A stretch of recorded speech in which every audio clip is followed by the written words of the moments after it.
வணக்கம் ஃப்ரெண்ட்ஸ். இப்போ இருக்கிற ஜென்ரேஷனில் நம்ம அதிகப்படியாக ஃபேஸ் பண்ணக்கூடிய பிரச்சனை ஃபினான்ஷியல் இஷ்யூஸ்.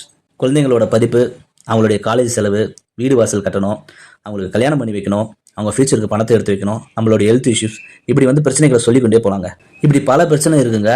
அதை சரி பண்ண டாடா ஏஐ இன்சூரன்ஸ் கம்பெனியில் பலதரப்பட்ட சேவிங்ஸ் மற்றும் பென்ஷன் ஸ்கீம் இருக்குங்க. இன்சூரன்ஸ்னு சொன்னாவே நாம் இறந்ததுக்கு அப்புறம் தான் பணம் வரும், ரிட்டர்ன்ஸ் வராது, இது மாதிரி எல்லாருமே தப்பாக நினச்சிக்கிறாங்க. பட் டாடா ஏஐ இன்சூரன்ஸ் கம்பெனியில் நிறைய பிளான் இருக்குங்க. நாம லைஃப் இன்சூரன்ஸ் கம்பெனியில் இன்வெஸ்ட் பண்ணுறதுக்காகவும் பென்ஷன் ஸ்கீம் ஆக்டிவேட் பண்ணுறதுக்காகவும் வயது வரம்பு இன்னைக்கு பிறந்த குழந்தையிலேருந்தே ஸ்டார்ட் ஆகுதுங்க.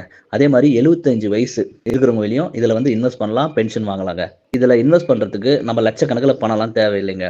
ஒரு நாளைக்கு 68 ரூபா எடுத்து வச்சா போதுங்க. ரொம்ப மினிமம் அமௌண்ட்லாம் இதில் சேவ் பண்ணலாங்க. இதில் ஏகப்பட்ட பெனிஃபிட்ஸ்லாம் இருக்குங்க.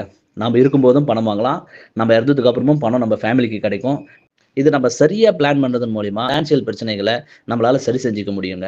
நாம இன்வெஸ்ட் பண்ற ஒவ்வொரு ரூபாக்கும் அன்னைக்கே பென்ஷன் வர மாதிரியும், நம்ம பசங்களுக்கு எதிர்காலத்துக்கு படிக்க வைக்கிறதுக்கோ, அவங்க காலேஜ் சேர்த்துறதுக்கோ, கல்யாணம் பண்ணி வைக்கிறதுக்கோ, நம்ம சேமிச்ச அமௌண்ட் நம்ம கையில நம்ம செலவு பண்ற மாதிரியும் நிறைய பிளான் இருக்குங்க.